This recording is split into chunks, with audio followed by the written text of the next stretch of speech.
Good afternoon. Welcome to the Building Committee meeting. Today is Tuesday, September 23rd, and it is 12 p.m. I'd like to call this meeting to order. Roll call. Cindy Liendo, Chair, present. Karina Cari Elizondo, Co-Chair. Present. Adriana Alexander. Present. We also have other board members here with us today. Ms. Tita Vela, Present. Judge Mercurio Martinez, Present. and Esteban Rangel.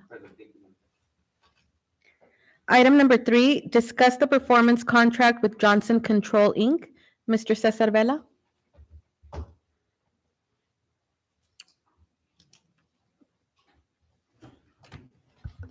Good afternoon, Madam Chair, members of the Building Committee. For the record, Cesar Vela, VP of Finance and Administration. For this item, we are bringing forward a contract with Johnson Control for approval. We are requesting that the board approve a performance contract with Johnson Controls in the amount of $12,984,588. And also that they allow us to use fiscal year 2025 operating savings to fund the proposed projects. Back in March of 2025, the board approved for us to engage Johnson Controls to do an assessment of our facilities. During the last couple of months, we've been working with Johnson Controls to review potential projects that will help us reduce overall operation and maintenance costs. Also looking at decreasing utility consumption and obviously to address infrastructure capital renewal needs. Some of the projects that were identified as part of this assessment were doing interior and exterior lighting upgrades here at the Fort McIntosh campus, replacing chillers number 2 and 3, upgrading the controls in the central plant, and also replacing the cooling towers number 2 and 3 here at the Fort McIntosh campus. At the South campus, doing replacements of chiller number 1 and number 2. Also doing some plant improvements there at the South campus, control upgrades, and also replacing cooling towers number 1 and 3 at the South campus. In addition to that, we also identified having a potential to save money through the city of Laredo by installing cooling tower meters at both campuses. And this is basically to take advantage of water that is lost due to evaporation at the plant. We did submit a request for the city to allow us to participate in this program. The city has approved the program. And so we would like to incorporate the installation of these meters as part of this project. Again, all this project will allow us to realize approximately $6.3 million in utility savings, an additional $2.5 million in operational efficiencies, and also allow us to offset over $1.5 million in capital needs over a 20-year period. This saving calculations have been verified by an independent engineer as required by the Texas Education Code. You do have a copy of that report in your board packet. And also included in your board packet is a draft of the contract, the performance contract, as well as a copy of the presentation. And again, we do have members of Johnson Control this afternoon here. We have Ms. Jennifer Lancaster. She's the program lead for this project. And she'll be providing a little bit more information on how the program works and what are some of the benefits. She'll also be introducing the team that will be working with Laredo College in this endeavor. Great, thank you. Ms. Lancaster?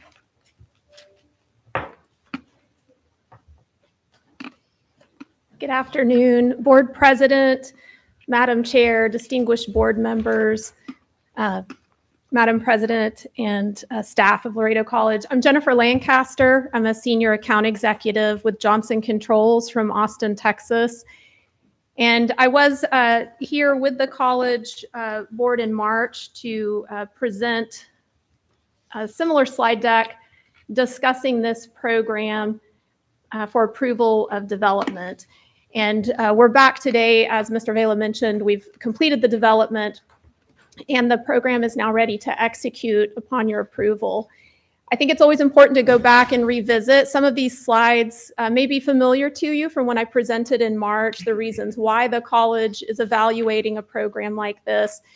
And as Mr. Vela had mentioned, primarily to look at reducing your overall operations and maintenance spend, to take advantage of some energy savings that are available through your current operations budget by improving the infrastructure and capturing those savings and providing guarantees. And just like everyone in higher education in Texas and across the nation today, you're facing increased costs, but there's never enough money to do everything that needs to be done. So programs like energy savings performance contracting exist. And most importantly, we want to provide safe environments for the students, the staff, and the campus community here at Laredo College. So that is our prime reason for everything that we do. Again, you may remember this visual just to touch on how performance contracting works. It is statutorily enabled in Texas. The college did select Johnson Controls for development of the program through a public procurement process with the Equalis Purchasing Cooperative. And so we followed all of the rules through Equalis. There was also a third-party engineer, as Mr. Vela mentioned, that has reviewed all of the savings calculations that we have provided on this program. But as you can see through the visual, savings will be created in the money that you're already spending right now in your operating budget on utilities, primarily through the improvements like the lighting improvements here at the Fort McIntosh campus, and then through other improvements that we're making to the plants. And those savings will be guaranteed by Johnson Controls and measured and verified. And so it shifts the risk from the college over to the provider so that we can provide that level of assurance for performance. And we've talked about some of the benefits previously. The slide may be familiar to you as well from March, but just to touch on again, it's exciting for the college to look at an endeavor like this. Usually these programs move quicker to construction. We're going to be able to mobilize rather quickly and make sure that the cooling is operating at an optimum level on your campuses by replacing the equipment that really needs to be addressed. Also, this really does tie in very well with meeting the goals of your new strategic master plan. That was something that was held in top of mind with all of these discussions. And we worked very closely with Mr. Tijerina and his staff, Mr. Vela, Dr. Ramirez, to ensure that everything that's being selected through this program will work best for the college. So just to dig in a little bit more, you have already heard from Mr. Vela the primary scope. We did look at both campuses and identified approximately $24 to $26 million of opportunity that exists between the two campuses for improvement. And the focus was put on the most immediate needs, which are those 2 chillers at each plant and the 2 cooling towers at each plant, ancillary equipment that goes with both of those. There is opportunity for lighting improvements on both campuses, but in this initial project, it's going to be focused on the Fort McIntosh campus, so interior and exterior lighting. And that's what really provides the bulk of the savings, which are helping to offset the cost of the things like the chillers and the cooling towers that take a long time to pay for themselves out of savings alone. And we're also going to have the cooling tower meters, which capture that evaporative credit that right now the college is not receiving the financial benefit of that, but you will moving forward. And so in total, over the 20 years that we're allowed to calculate savings per statute in Texas, there's going to be over $6 million of utility savings realized through this program, $2.5 million in operational efficiencies. And that's going to be wonderful because right now with some of that aging equipment, a lot of money is being spent on the operation and maintenance. And so that offsets, I like to look at it as an example of if the college were not looking at something like this today, what would you do? You would be faced with over $6 million worth of improvements just in the plants alone, just to get the chillers replaced and the cooling towers. And with this program, the savings are helping to offset over time, savings from the lighting, when you bundle everything together, offset some of that cost. So you're getting an offset of about $1.5 million up front. So that really makes a positive impact financially for the college versus what I call the more traditional approach over time. And just to touch on, we're calling it a future phase 2 if the college were to consider tackling some of those other items that are not as immediate as what we're addressing in this first phase, but that would include additional cooling towers that do need to be replaced at the plants, building automation controls across both of the campuses. And then there's some standalone HVAC units on both campuses that are in need of replacement. I know some of these are pretty immediate and will probably be replaced in the interim out of budget dollars, but there is opportunity to leverage savings just as you are in this first phase from the lighting. And so the lighting on the South Campus would be the other big piece of a future phase. And we do have some of our team members here today. I thought it was important to show, you can see on this slide, you're familiar with me. I've been the quarterback of the team throughout this process, but I don't work in a vacuum. We've been partnering very closely with the college to develop this program, but I do have leadership support with me here today. And so I'll just point to some of the people that are on the slide that are also here in person. And we have Paul Angersbach, who is my manager, and from our leadership team, working in the background to really ensure that the customer advocacy is happening within Johnson Controls, that we are fully supporting the college. Tony George also is in a leadership capacity here in Texas to support this endeavor. Daniel McAfee is the engineer who is working closely with the college in development of this program. And then Kenny Prater, he is the site superintendent out of San Antonio, who will be on site throughout the construction process. And anytime anyone is here touching any piece of equipment, turning a wrench, any of the subcontractors on site working, Kenny will be here. And so the support for the college is coming not just from the personnel that are here in person today, but also from everyone that you're seeing on this slide, from our engineering and design teams, project management, measurement and verification to ensure that the savings are being met on the back end, and then also from our local branch support, who will be supporting from a service perspective moving forward with equipment. And I had mentioned this when I was here in March presenting to you when we were embarking on development. The history that I do have with the college, about 17 years ago, I was having conversations with administration about a program like this, and the college at that time was just not ready to move forward with the conversation. And I was so excited to re-engage with you all now, because a lot of the improvements we discussed at that time still exist as opportunities. And the compliments really go to the leadership at the college today to see the value in evaluating programs such as this, to look at the financial benefits of these types of programs, and also to set you up to be proactive, because now that you're embarking on this new strategic master plan, unlike a lot of colleges that I work with who will do a strategic master plan and then have to figure out how they're going to implement the recommended improvements, the college is already in a place to have those improvements set up, shovel ready to move forward as the master plan is being introduced. You're super proactive. And I think a lot of the compliments to that go to Dr. Ramirez and to Mr. Vela and the board and Mr. Tijerina. So I will stop there. If you have any questions for me or the team that I have here today, please let me know. Thank you. Well, I know you all have put a lot of work into this, and so we really appreciate that. And just seeing all of the leadership team, it means a lot to Laredo College just to know that if we have any questions, you have the right people here to give us those answers. So we appreciate you all. Thank you. Are there any questions from the board?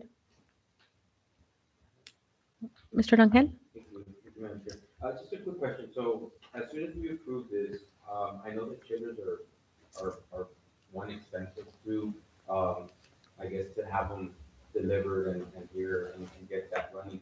But what's the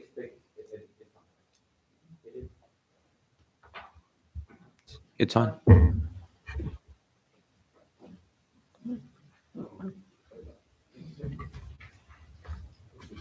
What's the expectation time to, once we approve it, to get those chillers in here? And then on top of that, once they get here, how fast are they installed? Like, what's the time frame on those two questions? Yes, so the anticipated lead time on chillers right now is about 16 weeks. Okay. So once the contract and notice to proceed is signed, we will have the submittals ready for Mr. Tamburina and his staff to walk the plant and sign off on to ensure that we're ordering the correct equipment and the connections are on the right sides of the chillers, all of that. So once the lead time is in place, I would anticipate that we would start installation before the heat of the summer begins. The goal is really to get the plant construction up and running so that you're not stuck next summer with anything being down. And the installation will be staged as well so that there should not be any downtime for the campuses. We keep that in mind with anything that we're doing.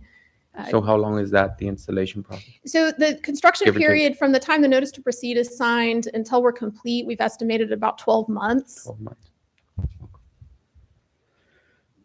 And it will be staged. Lighting is usually something that happens rather quickly. We're able to mobilize on that. And so you may see that portion of the project happening immediately.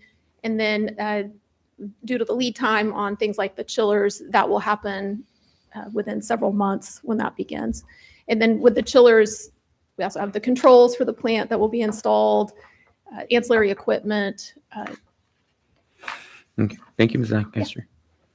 That's it. That's it. Any other questions? Ms. Elizondo?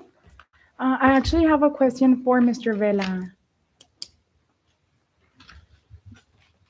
Mr. Vela, based on the information that was provided to us, it is stipulated that we will save approximately $10.3 million. If I divide that by 20, it's an average of $100,000 a year. How much are we currently spending on this type of expenditures? So in the documentation that was provided, you do have schedules of the annual savings as well as some of the costs that we're incurring. So for example, if we look at, and I'll give you, it's Schedule 2 on the agreement. So utilities, you would, again, overall, over the 20-year period, it's almost $6.3 million. So for year one, looking at the utility cost avoidance, we would be looking at 226,483 in savings just in utilities. Operational cost avoidance, we would be looking at approximately 171,000, and that's essentially the cost avoidance would be more on the cost that we're incurring annually to repair those chillers. Every year, we've had to put in service calls for those chillers, and every call usually averages around 30,000. So we have a total of 4 chillers here, 4 at the South Campus. The life of those chillers at the South Campus, we've been in operations for 21 years. So those chillers have already been, not all of them, obviously, because we did install a brand new one when we opened the College of Health Science building. But the other ones are from the time that we opened the facilities over there at the South Campus. So they're around 21 years old. The ones here are even older. So again, we've had to invest a lot of money in repairs for those chillers. So again, when it comes to utilities, the total cost, the total savings over the 20 years is about 6.3 million. So you would kind of average that. We're looking at maybe around 300,000. And then again, operational costs, we're taking into account all those expenses that we're having to do annually to repair. So obviously, once we have brand new chillers, those costs will come down. And again, we'll have warranty on those items. So again, we'll avoid those costs. And then again, the initial investment of the equipment that will be provided this year will help offset future costs. But again, when you look at just utilities, you're looking at about 300,000 a year or so. Plus all the additional expenses Mhm. for service call. Okay. Yes. I think with the weather in Laredo, I think it's not a privilege, but a necessity Yes. to have this type of service. So I appreciate everything that you all have done to bring this program forward. And thank you. Yes. No, thank you. Thank you again for the board support. one of the goals that we've had as we look at facilities, obviously, we want to make sure, one, like Ms. Elizondo mentioned, is the heat here in Laredo. So we got to make sure that our classrooms, our facilities are comfortable so that our students can have a good environment to succeed. And also, again, as we look at facilities, we focused a lot also on the roofs to make sure that not just the building is protected, but all the equipment, all the furniture is inside those buildings. As you saw during the budget process, our insurance rate did not go up because we've done pretty much all of our roofs. And so the insurance company did an assessment of that, and based on that, they were able to keep the same premium for this coming fiscal year. That's great. Go ahead. Just one. Ms. Elizondo? In terms of the savings account, are we going to still have a healthy budget after this deduction is implemented if the board was to pass this? Yes, good question, Ms. Elizondo. So when we looked at this project back in March, we had projected that we were going to have around 4 to 8 million in savings. We are just closing out the fiscal year, and those savings actually total 15 million. So we have 15 or 50? 50? 15 million, 15 million. That'll cover, I wish it was 50 and we could address more items, That's but good, 4 chillers. it's around 15 million for the year. That'll cover the 13 that are needed for this project. Again, it'll also help kind of address some other items that we have pending. We did allocate also an additional 1.7 million in the budget to also address deferred maintenance projects. That because we do have a couple of roofs here at the main campus that still need to be addressed. And so, again, looking at the savings for the year, we'll have enough to cover this project. We don't have to go out for a bond or financing, which will help us save that interest cost. In addition to that, I know that Judge Martinez always wants to know, even by taking out the 13 million for this project, we'll still maintain 20% in the fund balance as required by the board. So we do have a resolution in place to keep 20% in the fund balance of the current operating budget. So we'll still be within that. Yes. Great. Thank you, Mr. Vela. Judge Martinez? Thank you. This question is addressed to Ms. Lancaster. In the item that we have here is decreasing utility consumption. Do you plan to have solar panels in part of your project or not within No, the campus? we do not. We did discuss it and evaluate it, and financially speaking, it did not make sense in this program. I think that is always an opportunity for the college to investigate if it is something that you're interested in, but it's not included in this phase. Thank you. Thank you. Any other questions? For being here, we really appreciate it. We'll be taking it to the full board on Thursday and taking a vote on the contract then. Thank you. Thank you. Thank you. Is there a motion to adjourn? So moved by Ms. Alexander. Is there a second? By Mr. Rangel. All those in favor? Aye. Aye. Motion passes. This meeting is adjourned. It is 12:24 p.m.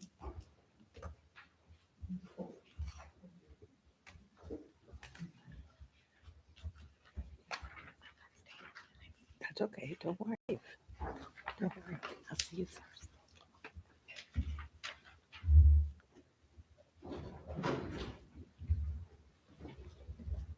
Give me that thing. Be careful with it.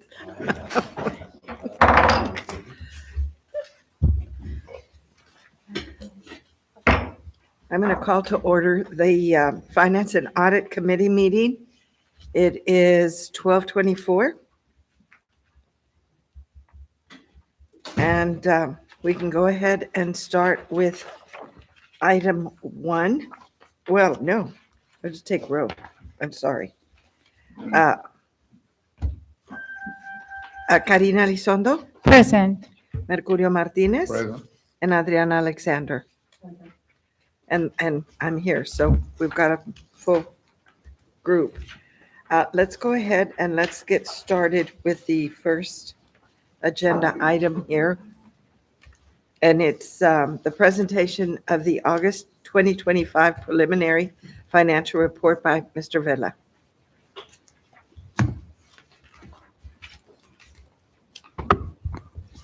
Thank you, ma'am.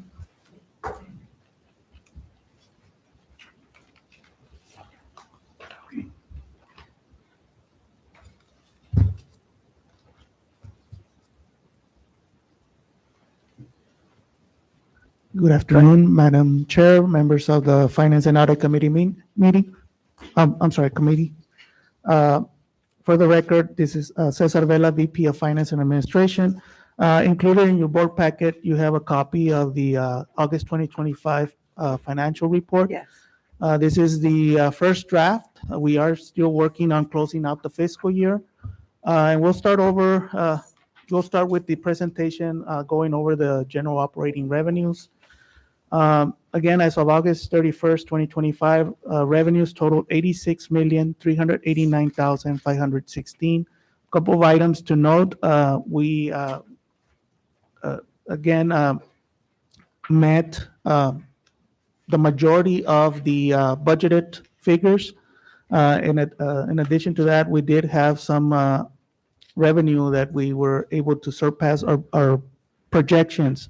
For example, tuition, we had budgeted 7.1 million. Final figures came in at 7.8 million. We do have an item that is pending, and that is the dual enrollment tuition. We have recorded the fall allocation, and that totaled 1,598,217. For the spring allocation, it is projected that we'll receive an additional 1.7 million. The coordinating board is still working on the verification process. We have submitted the report for reimbursement. Again, that totaled 1.7 million. And also, we are working on submitting the information for the summer sessions. So again, those figures are still not available, and we will bring that update as soon as they become available. We also, again, when we looked at the general use fees and the fees, we surpassed our projections again. We had projected 6.5 million. We collected 6,530,000 for the general use fee and 6.4 million for the fees.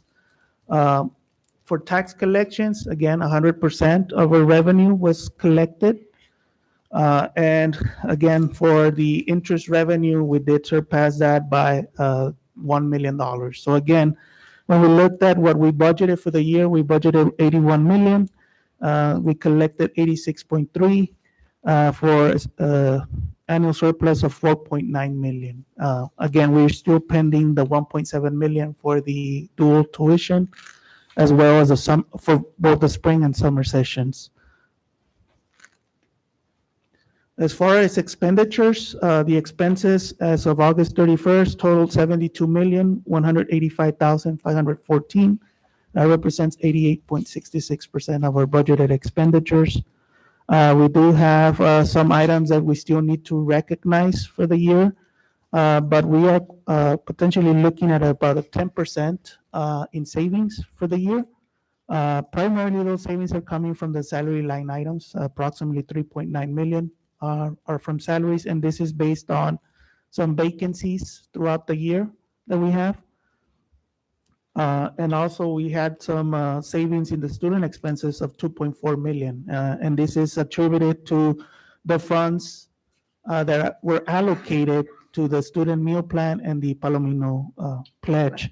Again, not all of 3 million were utilized, even though we allocated 3 million. We did not utilize all that for the fiscal year. So we ended the year with approximately 2.5 million in savings in that one line item.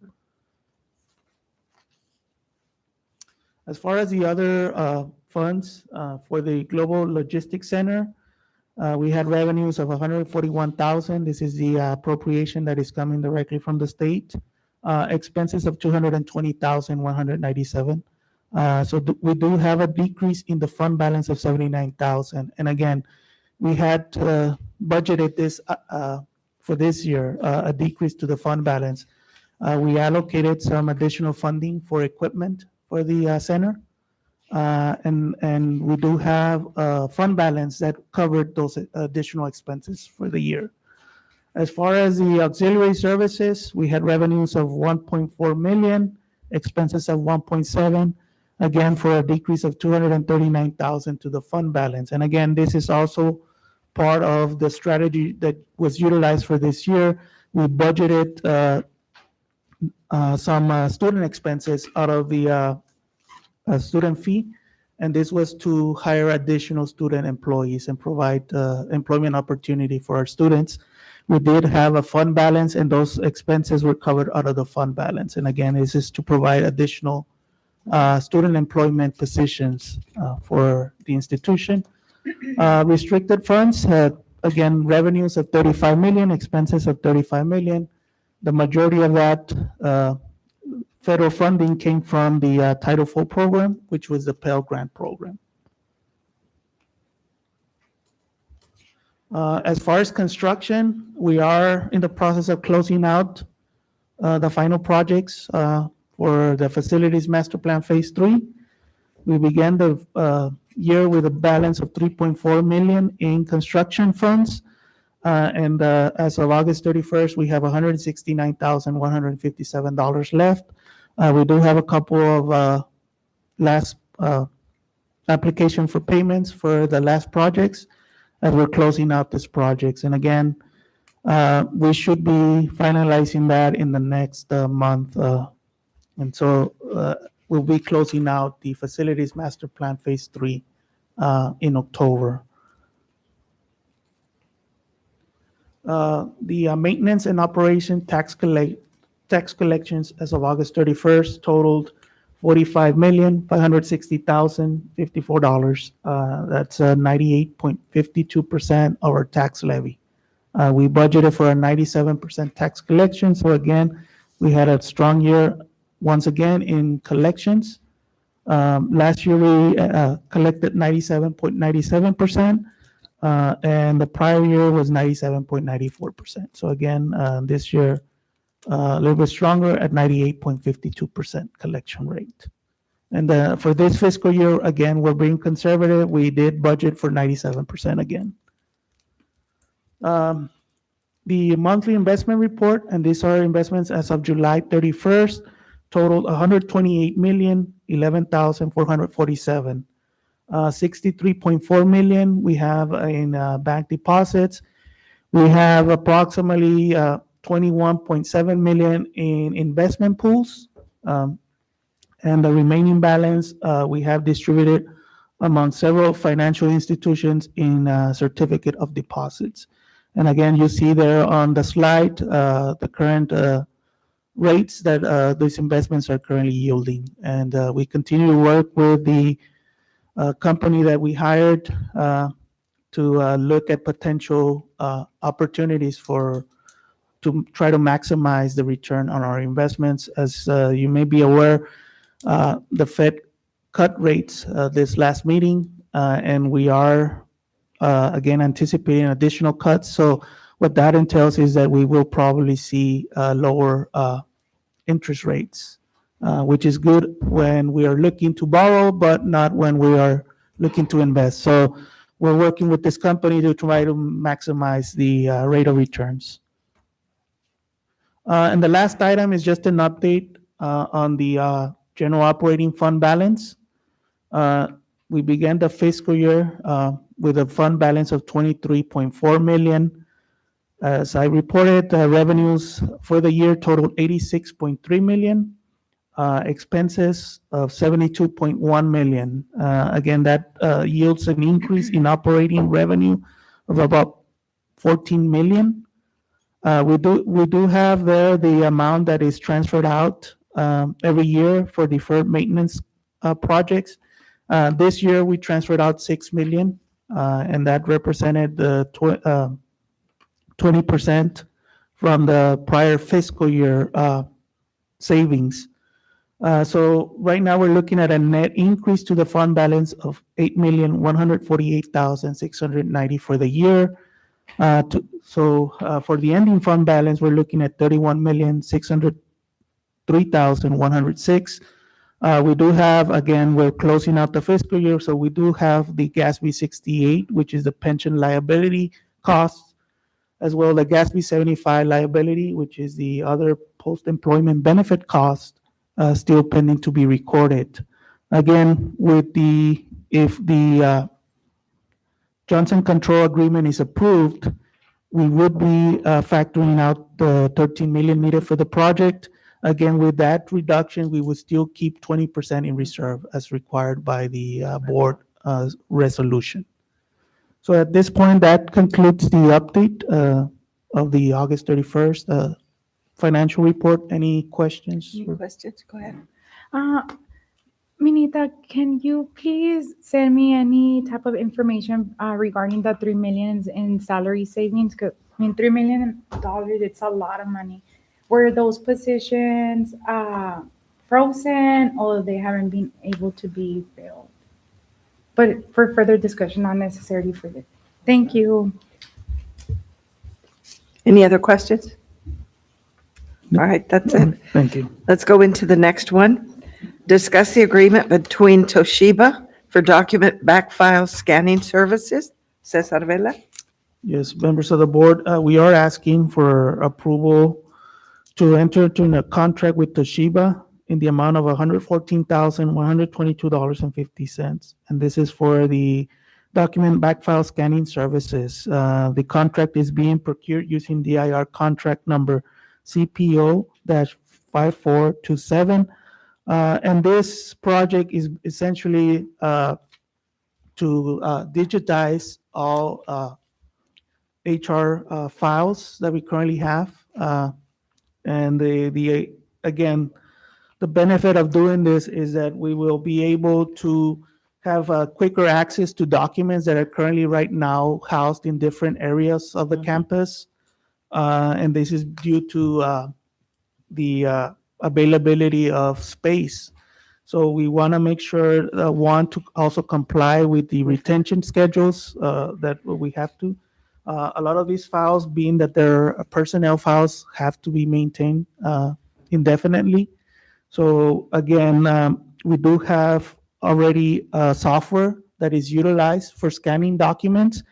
The HR office has been scanning documents as we go as for new employees. The files that we're proposing to do as part of this project are for files that we've had for years for existing employees and employees that have retired and left the institution.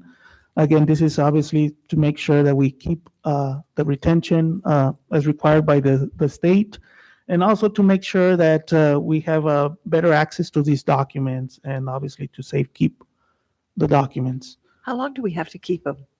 Their original. It It depends. depends It what it depends on is. it depends on the document. But ours are still there? Mercurio, myself. They are somewhere in a storage. Somewhere. Yes, Every time you run for re-election, It goes up higher. Reactivate. Madam Chair, Throw open. Madam it. Chair, just a real quick comment, because I know Dr. Ramirez had spoken to me about this. Just for the record, the files that are going to get scanned, we will be shredding them, right? So we have an option. Again, the service, this service entails Toshiba bringing in a secured truck, picking up the files and taking them to a bonded warehouse in San Antonio, Okay, where they have a team that will do the scanning for us. okay, Then once the scanning is completed, we do receive a link to download the files and see the files.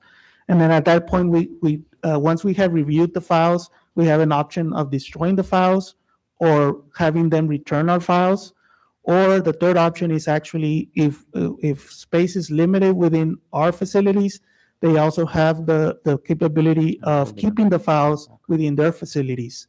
so they're gonna be secured, that was my Yes, biggest- so the idea is to essentially, once all the files have been reviewed, to dispose of the paper files and keep the digitized files. I was just wondering, just for the record, thank you, Madam Chair. Any other questions on that? No. All right. Then let's go into All the right, thank you. next one, which is agenda item 7F. Discuss, well, number 5.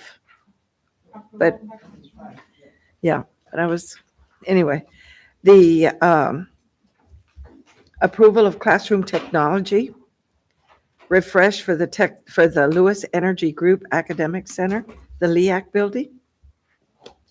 Good afternoon, Chair and members of the Finance and Audit Committee. For the record, Albert Chavez, Associate VP of Information Technology.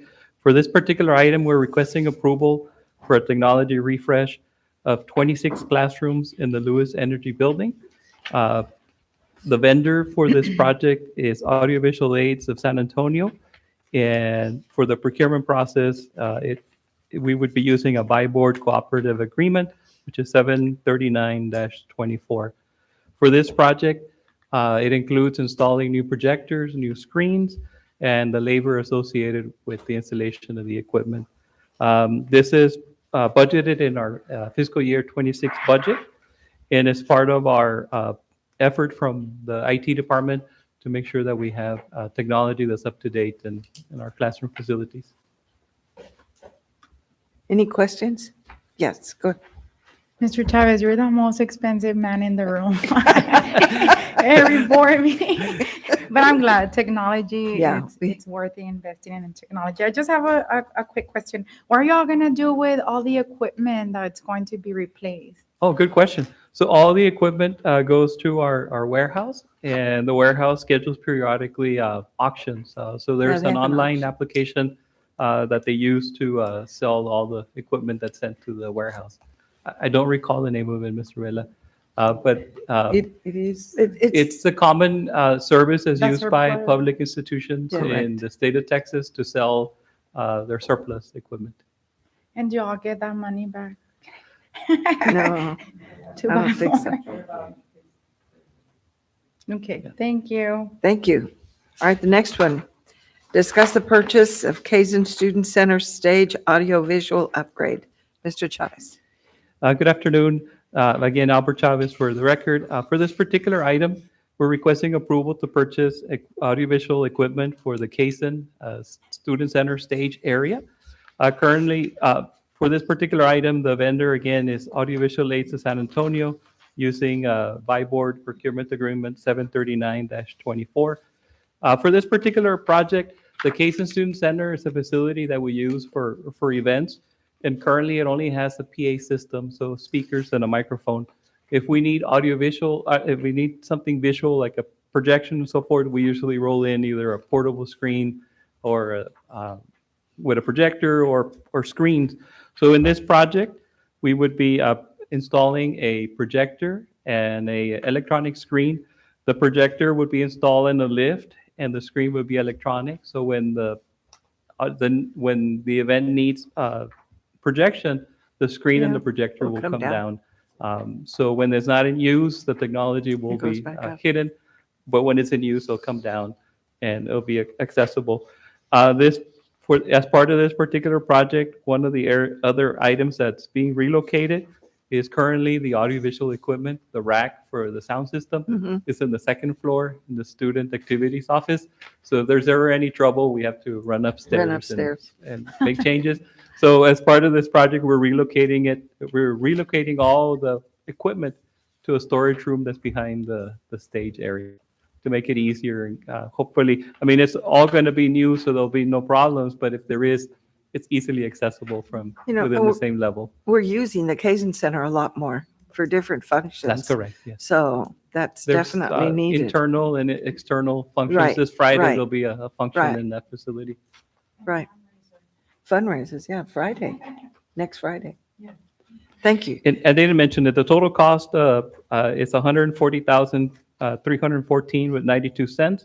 And again, this is also budgeted in the IT department in FY 26. Thank you. One more. Discuss the annual Texas Connection Consortium renewal for the Illusion banner. Good afternoon. That's a big one. Good afternoon again, Albert Chavez, Associate VP of Information Technology. For this particular item, we're requesting approval for our annual renewal to Texas Connection Consortium. which is a consortium that handles billing for the banner Right. system. This is our annual renewal. There's 3 invoices that are involved in this renewal, which are listed on the table. So the first invoice is the basic invoice for our banner Ellucian ERP. The second item is an integration for our payment system, which is TouchNet. And then the third item is the annual renewal for the Ellucian Intelligent Learning Platform, which is basically the interface that connects Banner to our Good. online learning management system, which is Canvas. The total amount is $688,034 with 52 cents. And again, this item is currently budgeted in the FY26 budget for the IT department. And the last one. The last one is to discuss the budgeted cash matching funds required for the Rio South Texas Education and Community Development Foundation grant application to be submitted on behalf of Laredo College by the grant department. And it's Dr. Diana Ortiz and Sandra Cortez. I'm sorry. Good afternoon, Madam Chair, Finance and Audit Committee Board members, Dr. Diana Ortiz, Vice President of Institutional Advancement, speaking on behalf of Mr. Gabriel Lozano, and accompanied by the Dean of Community Development, Ms. Sandra Cortez. Today, we come before you asking for the approval of a budget cash match for a grant application that has been submitted on an initiative created by the continuing ed team and assisted by the grants department. This application is for the Rio South Texas Education and Community Development Foundation, and it was in the amount of $309,000. The cash match that we're asking for is $105,000, which would provide funding for the 2-year grant period. The program would be supporting the Learn, Trade, and Achieve grant program, and it would be for the use of workforce and skills development for about 255 students. Also, equipment for training programs for the workforce programs. So we're asking that you match the $105,000, and that would come from the restricted grants fund, and it would be 280,001, 61,000, 82,018, and $80,000. I asked Ms. Sandra Cortez to stand with me because she has details on the actual Learn, Train, and Achieve program. So I will let her tell you a little bit about that regarding the cash match. Thank you. Good afternoon, board members. Sandra Cortez, Dean of Community Education. So this grant, this will be our third go-round, the third time that we apply for this grant and hopefully receive it. This grant we're calling Learn, Train, and Achieve. We usually pick a name for each of the different grants, just so it'll be catchy for our students. As Dr. Ortiz mentioned, it is for $309,000. What we are requesting is $105,324. There is also another cash match from another grant that we currently have. So we're not asking for the 50%, only this 105%. Some of the programs that we'll be funding will be the truck driving, patient care technician, and medical administrative assistant. These are some of our higher demand programs. Right. And all of them will offer an industry credential. They will also be available to receive performance measure funding as well. This is great. This really helped us with what they cut. I I'm have- sorry. I Go have a ahead. question. Dr. Ortiz, do we have to pay this as a one-time match, Or do we have to continue paying this every year for the lifetime of this grant? The grant is 2 years, and we would Correct. pay 50%, half of it for year one, and then year The two other. for Okay. the grant once approved. So it's really like 50,000 Yeah, a year. Perfect. as we go. We bill it as we go. It's not like, give us 50,000 as we're spending the money. As we're It spending. gets struck down. we're reducing But the amount. 50,000 allocated for year one and year two. Up Very to. good. Very good. Any other questions or comments? It's over. Awesome. Motion to adjourn? So move. Second? I second. Thank you.